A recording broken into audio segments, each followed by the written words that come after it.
from France. He's an expert on lambda calculus and category theory. So please. Okay, thank you. So I will begin. This is small quotation in Russian, which will probably just give some flavor of the science we are doing. Since it is verse, I have some difficulty to translate, but I hope 2 lines most of you can understand well. So if you look around, you will see a lot of strange places, basically. But actually, the main, I would say, idea of this talk, it is given by this quotation from Kreisel, which makes a very profound difference between proof theory and theory of proofs. And I think that Vladimir Pavlovich, in fact, contributed a lot to develop theory of proofs, not just proof theory, but theory of proofs as specific objects which can be distinguished, and it is interesting to distinguish them. And this distinction are themselves have interesting applications. So this is the main line of this talk. To be a bit more concretely, I think the evidence for the theory in favor of theory of proofs, that proofs should be treated as individual objects, and it is interesting and important, comes from, for example, from the fact that proof transformations have a lot of applications. I will speak about some of these applications below. And if proofs were not individual objects,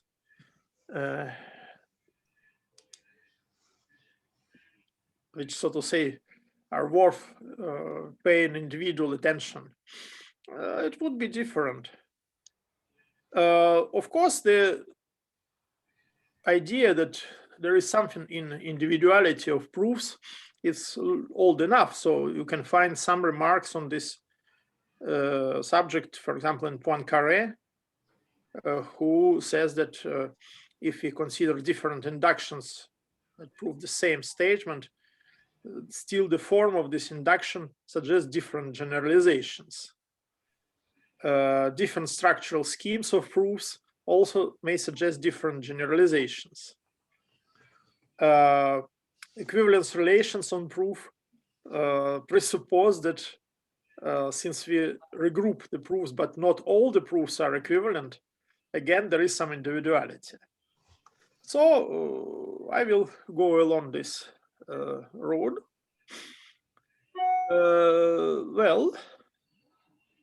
So this is about, again, this talk. Now I will pass to some concrete examples. And they are mostly coming from categorical semantics of proof, but of course, it's possible to find different sources. Examples only I did not develop this in my talk. I would mention, for example, reverse mathematics, where individual proofs also may be of importance. Well, and I will concentrate my attention on, since I want to go rather into some depth, not just give large survey, I will concentrate on few examples. So examples are built around some well-known categorical systems, Cartesian closed categories, and symmetric monoidal closed categories. There are logical systems corresponding to them in some natural way. The fragment of intuitionistic propositional calculus with conjunction and implication, respectively, a fragment of intuitionistic multiplicative linear logic with, so to say, tensor and linear implication. But I will develop along the line actually the following. So it's possible to use these systems also to make interesting discoveries concerning non-free categories. And so again, some individuality of proofs plays important role in this.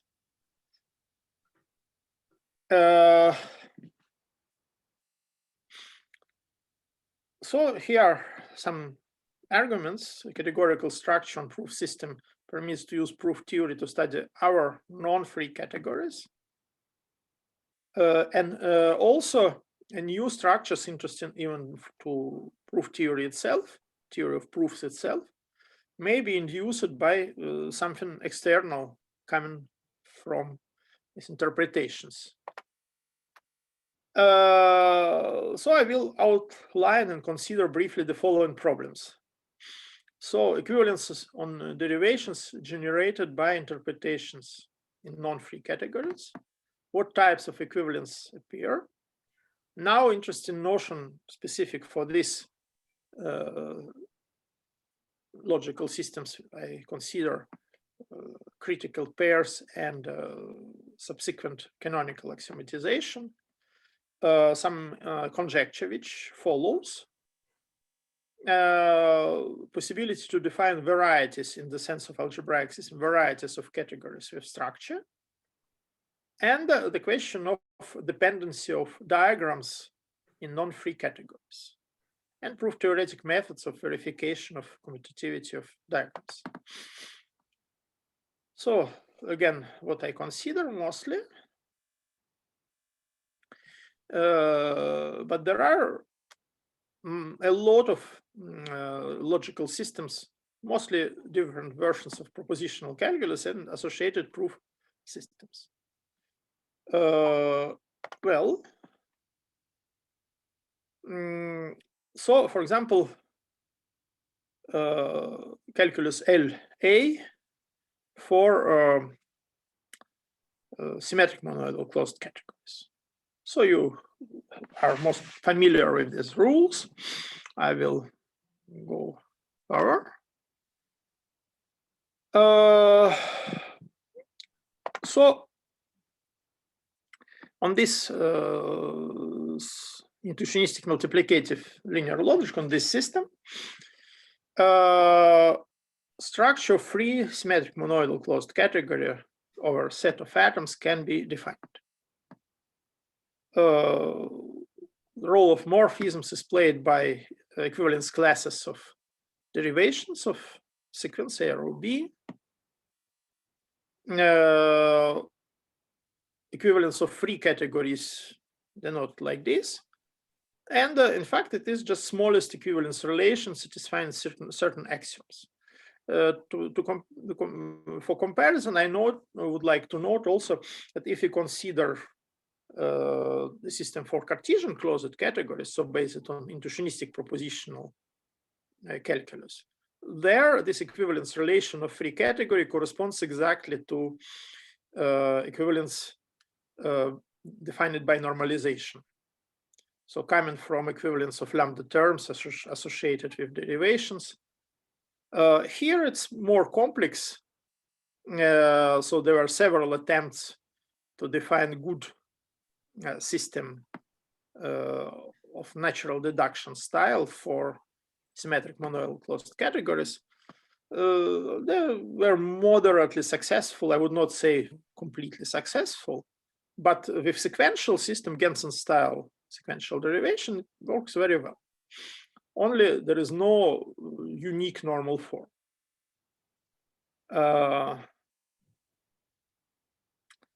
Well, now if we consider some category K, since we have the structure of free category, we can define, if we have evaluation, we associate objects to atoms, we can extend it to structure preserving functors. So we can map this logical system, linear logic, multiplicative linear logic, to this category. So from this interpretation, we obtain some equivalence relation on derivations. If we consider all possible valuations, we obtain the relation which I note here. It's below. So here it's just equivalence relation corresponding to one valuation. If we consider all possible valuations, we obtain the relation which I note tilde for all. So it is a more narrow relation. If we consider a category of natural transformation, functors of natural transformations over symmetric monoidal closed category, there we may take interpretation such that to each atom corresponds identity functor. Since natural transformation are equal if all components are equal, it resembles a lot, in fact, this tilde for all, but it's not exactly the same, but it's very closely related.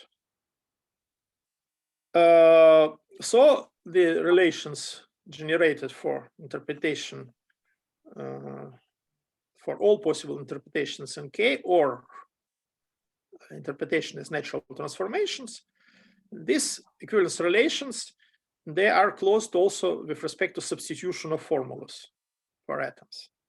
For individual interpretation, just one choice of objects for atoms, it may be, of course, not closed with respect to substitution of formulas.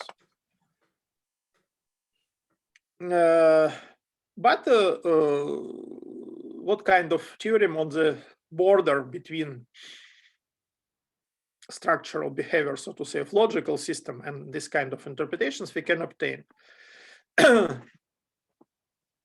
If we have a category with byproduct, then, for example, the relations tilde not and tilde for all with respect to given K, they coincide.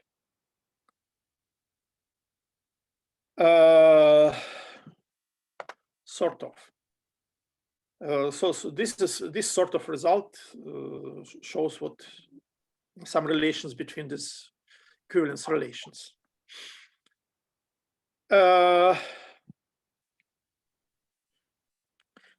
This relation equivalence of free category may be seen as intersection of the relations for all or tilde not for all symmetric monoidal closed categories K.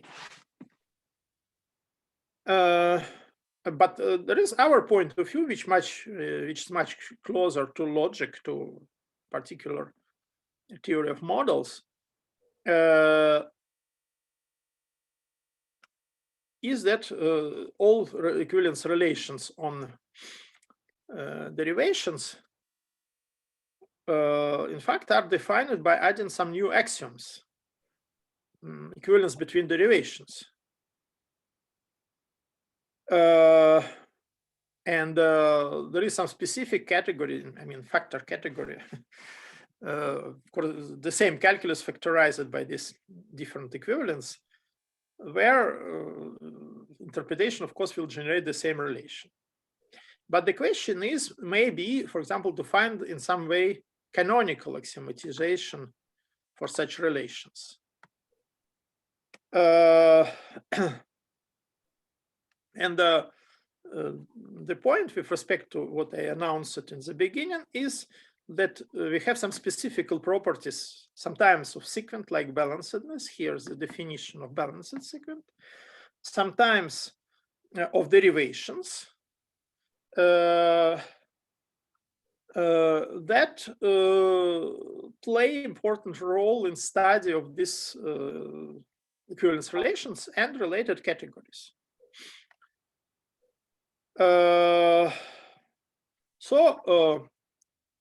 Below I will give an example of transformation which I learned from Vladimir Pavlovich, but in fact initially it was proposed much earlier. Means told it was in Polish logic school in 38, but I found only arose in 53. So this is a reduction of depth of the formulas in a sequent. So basically sequent is a sequent which with some further simplification, it may contain only the following formulas in antecedent.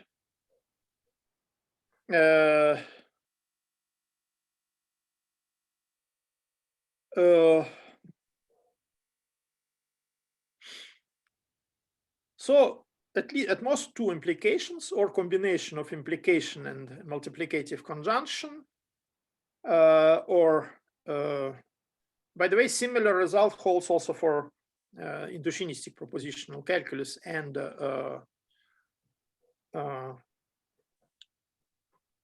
Cartesian closed categories, and a similar result will hold also, but with some modifications. So it could be, for example, not depth 2 of antecedent members, also for some systems of model logic. Just this is side remark. But reduction in question is based on two operations. So one replace succedent by a variable. Another one diminishes the depth of members of the antecedent.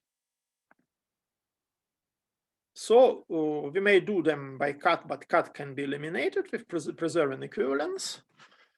This is among many properties of this equivalence, categorical equivalence relations. So interesting point is that this transformation preserves not only equivalence of free category, but also equivalence relations on derivations generated by interpretations in non-free case.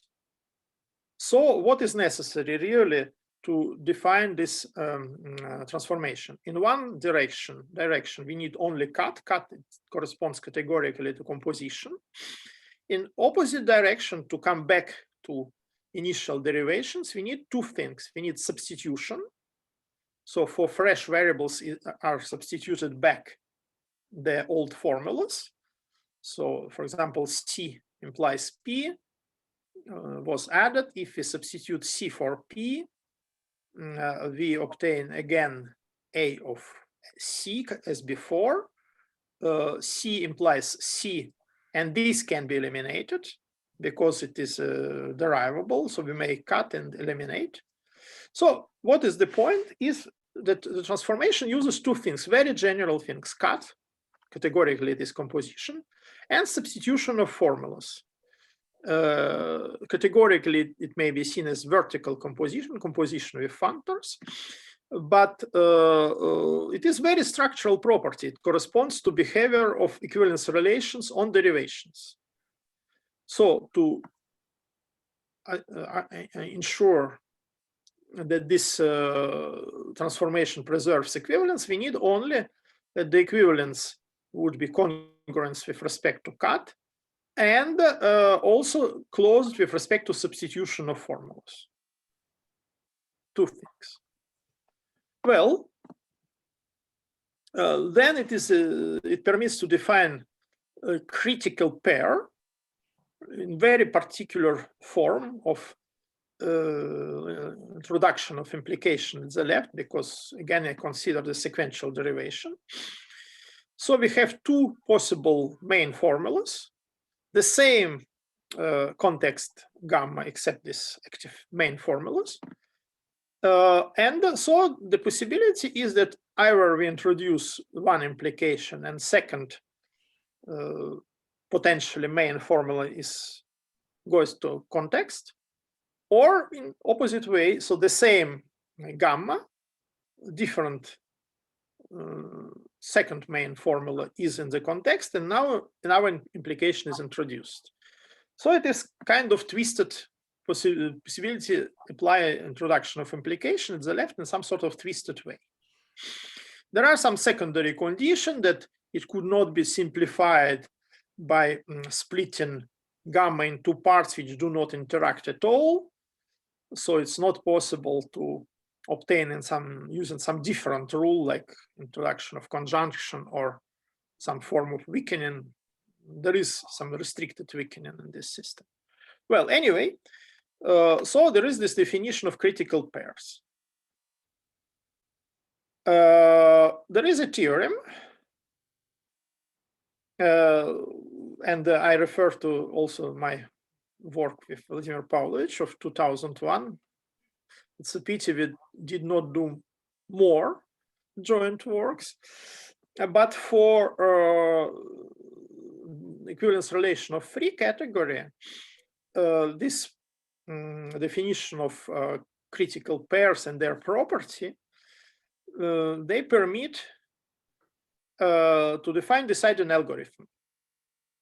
And in fact, it will be polynomial deciding algorithm. In fact, even low polynomial.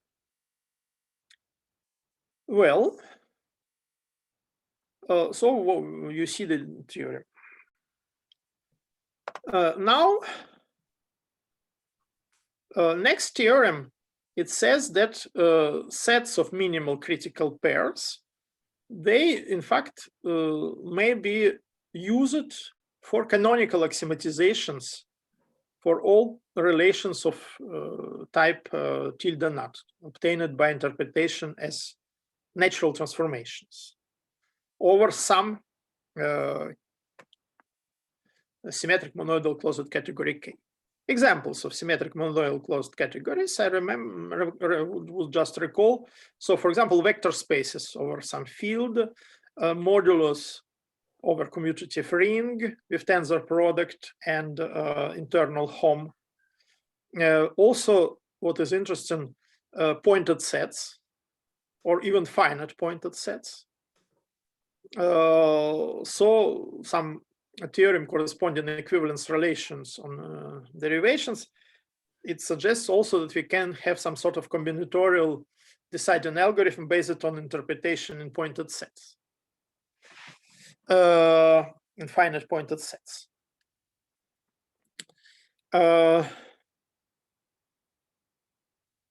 Well,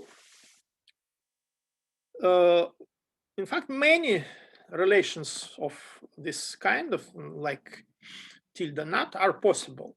So there are different equivalence relations on derivations which have categorical meaning. So I will call diagram pair of derivations in this calculus of the same sequent. So there is some Kelly-MacLean theorem, old Kelly-MacLean theorem, which says that if this final sequent formulated in logical terms has certain structure, for example, doesn't contain some form of occurrences of subformulas, then all derivations of this sequent are equivalent. But again, we see that it's not for all possible sequence. So there is some subclass of final sequent that guarantees that all derivations are equivalent. So you may say that only in this case, proof irrelevance, some sort of proof irrelevance holds. But in more complex final sequence, it's possible to have many equivalence classes. Well, so this is example of diagram written categorically, which has two non-equivalent derivations. So we have triple implication, it's called triple dual to constant I. It is not truth in this linear logic, in this fragment of linear logic. It is, so to say, tensor unit.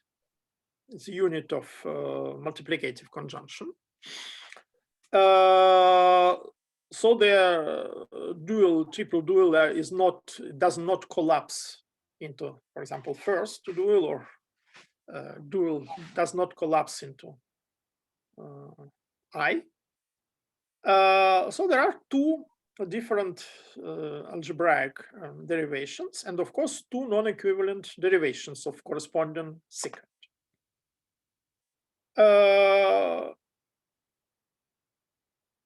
It's non-commutative in certain common models, so for constructivists it could be suspicious because you need infinitely dimensional vector spaces to have it non-commutative, but it's nothing complex algorithmically to show that it's non-commutative. But it's also non-commutative in this model of pointed sets if you take finite pointed sets, and in some other models. Well, there is a conjecture formulated in terms of this triple dual diagram. The conjecture is it's enough to have commutativity of these diagrams, or in other terms, equivalence of derivations of two different derivations of this sequent corresponding to triple dual diagram to imply commutativity of all diagrams. It means equivalence of all derivations without this restriction coming from Kelly and MacLean. This is a conjecture, but it's not proved. The argument in favor is that using this condition about commutativity of triple dual and some form of substitutivity, some supplementary form, then all derivations of the same sequence will be commutative.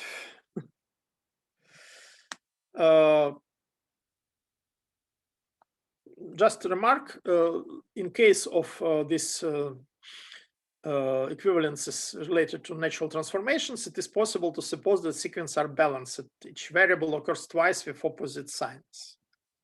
And so examples with like A tensor A, arrow A tensor A, which have two derivations, they do not work because behind it is either A tensor B to A tensor B or A tensor B to B tensor A. Well, here it is supposed that all sequences are balanced. Well, anyway, what I want to say is that you have this interesting behavior of different equivalence relations on derivations. Now, there are, in general, intermediate relations between this relation of free category and the total equivalence relation, which makes all derivations equivalent. So here I outline how it is obtained. It is obtained from some models. So it's a series of models which distinguishes certain diagrams. I mean, distinguishes pairs of derivations.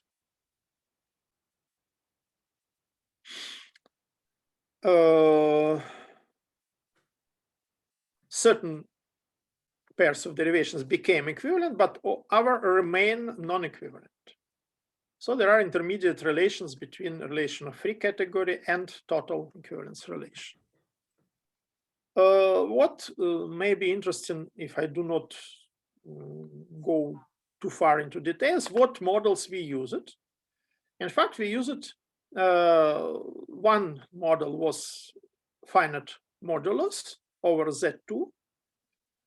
But series of models to distinguish, in fact, to obtain infinitely many intermediate equivalence relations, we use a different kind of models based on semi-ring, commutative semi-ring, and semi-modulus over it. So it was shown that exists infinite series of the relations of type this tilde for all.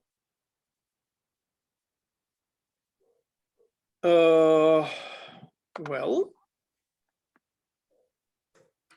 how it is related to the question of dependency of diagrams? It's a bit model theoretic thing. So if we add this diagram as axiom, we claim that corresponding derivations are equivalent. We say that an hour depends on it if in every model of this strengthened equivalence relation, second diagram also will be commutative. So it's not necessarily logical consequence in the sense of derivability, but it is the sense rather of admissible rules.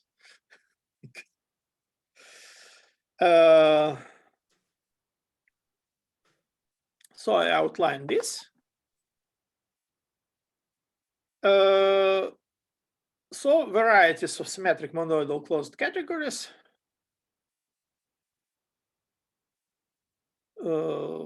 It was a result of Doshin and Petrich that in the theory of Cartesian closed categories, the relation of free category on derivations is maximal in the sense that any new equation between derivations, any new equivalence between derivations makes it collapse to total equivalence relation, so it becomes a preorder, in fact. But as this series of models I mentioned shows, in case of symmetric monoidal closed categories, situation is very different between the relation of free category and the total equivalence relation, which makes all derivations of the same sequent equivalent. There is infinity of intermediate equivalence relations.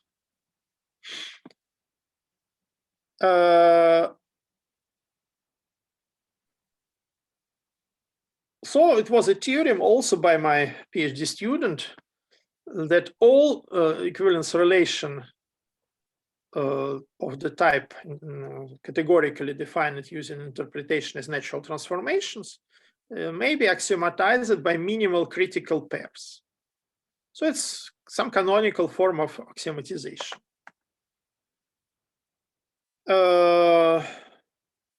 So it is sort of conclusion.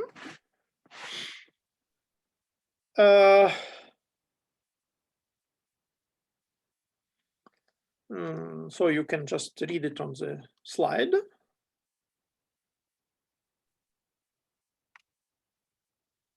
By the way, I quoted here only Kreisel, but you may remember also, I will just show a quote. It is, instead of slides, I will show different thing from some article.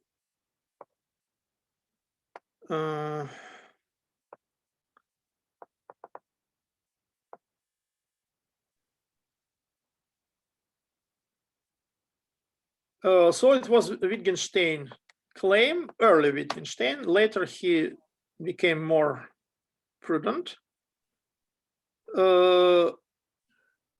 So in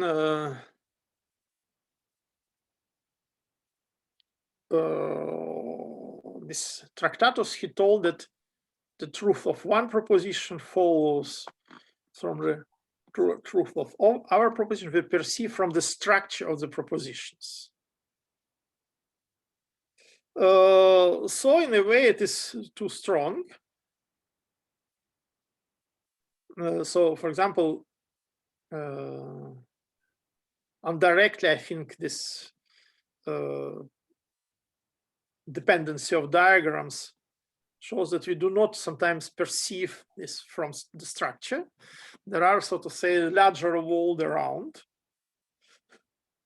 There is some larger world around. So I came back to this conclusion. So basically, I already mentioned this. So what else? As this part of the conclusion, it is a historical development of the situation. So if we, and we certainly remember what was usually claimed in logical articles and books 100 years ago or more than 100 years ago, it was mostly that only probability is important. Individual proofs are sort of irrelevant. Exceptions were rare, but I mentioned some like Poincaré. But gradually, the study of individual proofs and the relations plays more and more important role.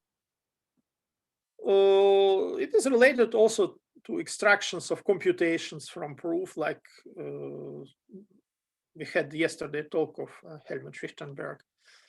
So a lot of applications on computer science are related to this extraction of computational content. Of course, constructive mathematics school in St. Petersburg also, before computer science, concentrated the attention on this extraction of computational content. But the structure of individual proof, of course, becomes more important in connection with this than just general probability problems.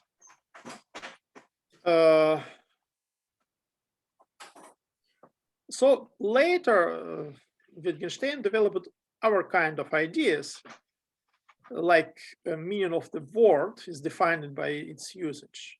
Maybe it is to some extent possible to apply to the proofs.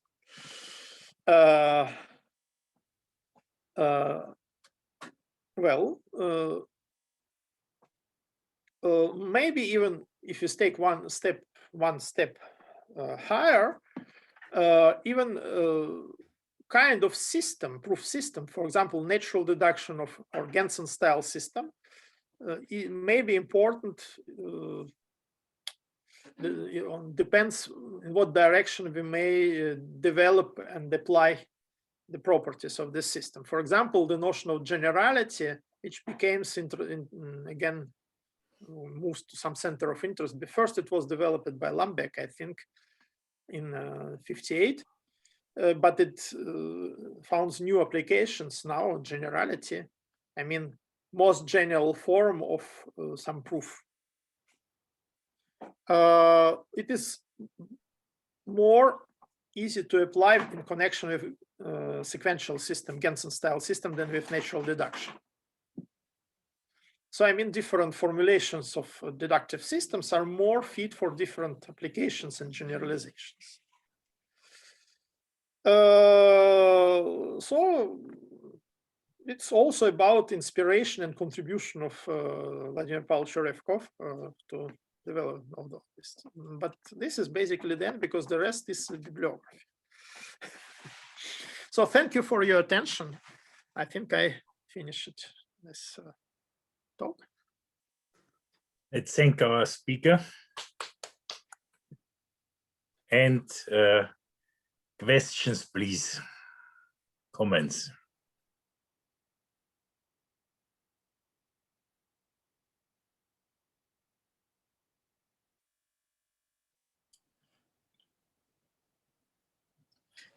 Matej, do you see raised hands?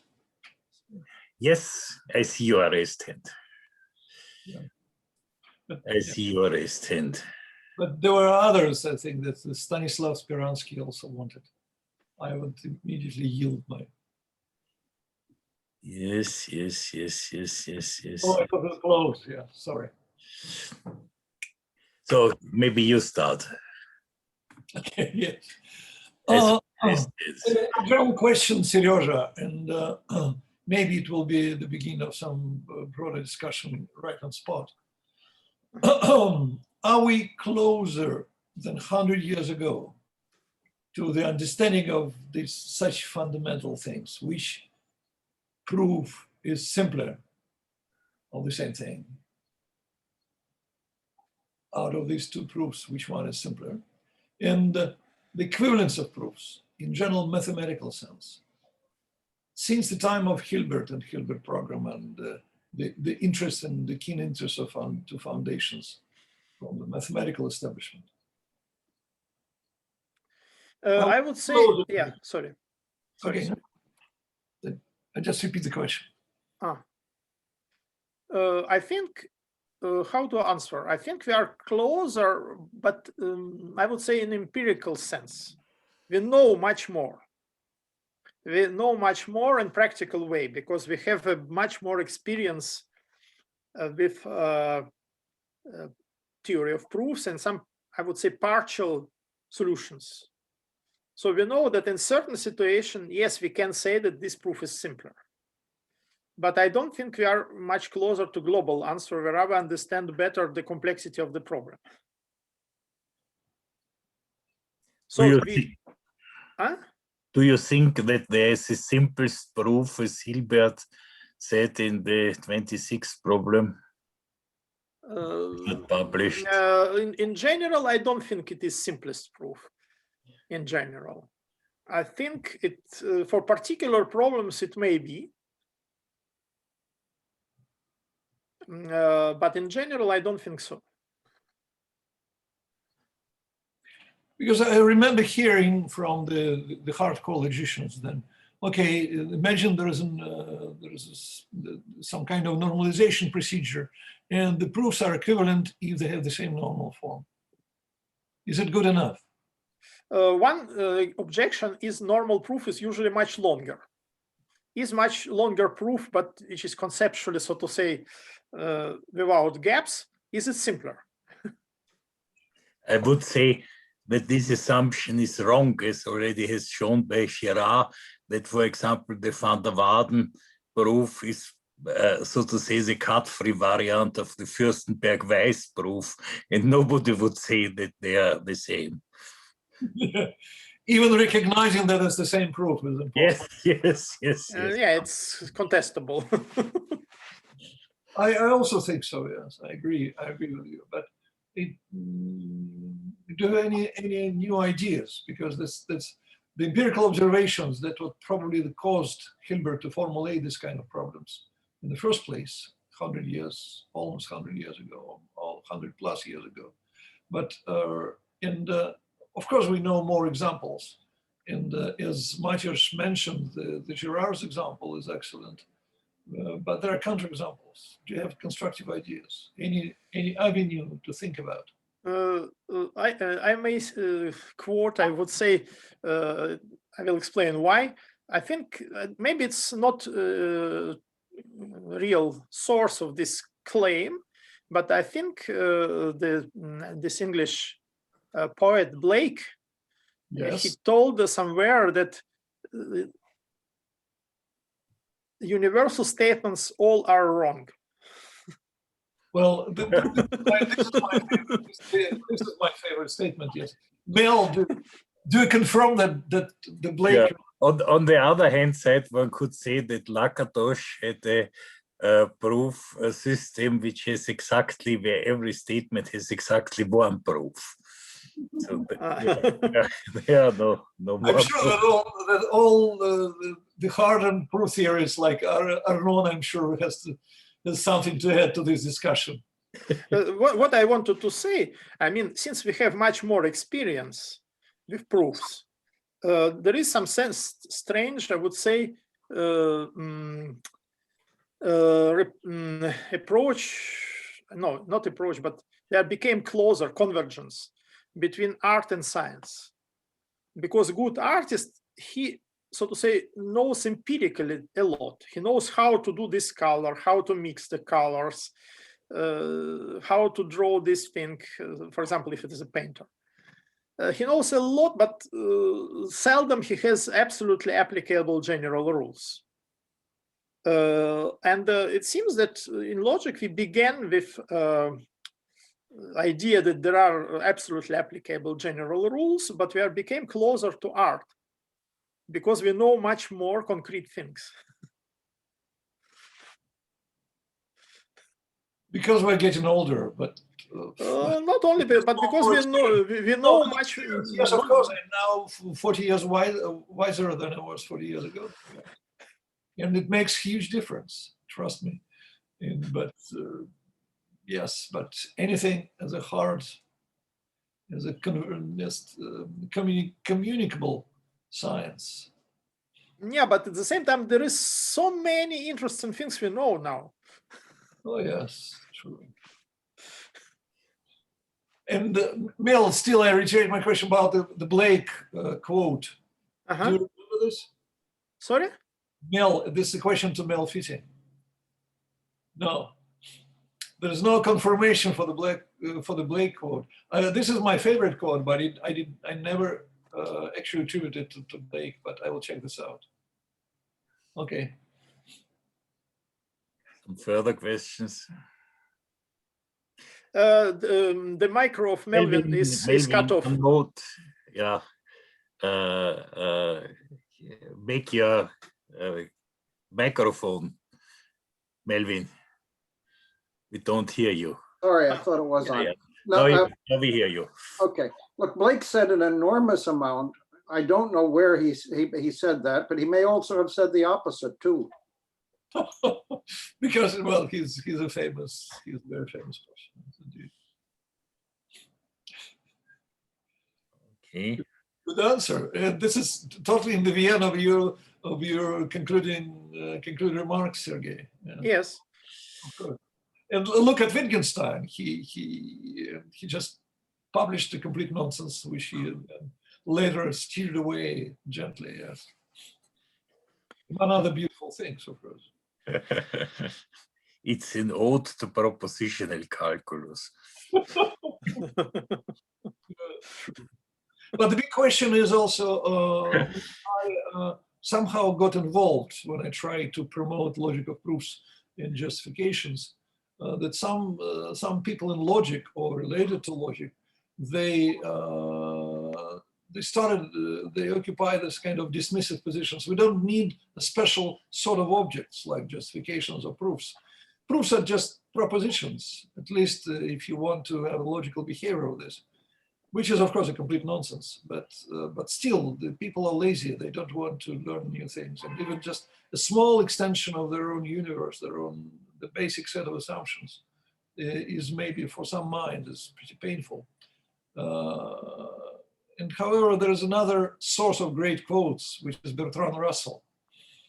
And he once said that, this is a quote which I now use against those opponents who try to say that all the failures of logical conclusions is because of false assumptions.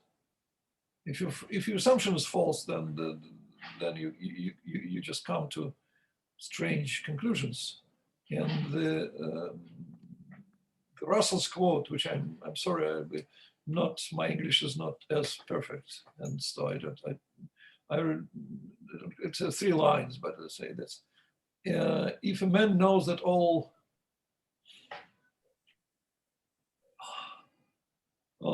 let me say that. That all Greeks are mortal and the Socrates is mortal, then they conclude that Socrates is a Greek. This is well-known fallacy. All the assumptions are true, and the conclusion is true, but the proof itself is nonsensical, so it couldn't count. So this is from Russell's book of 1912.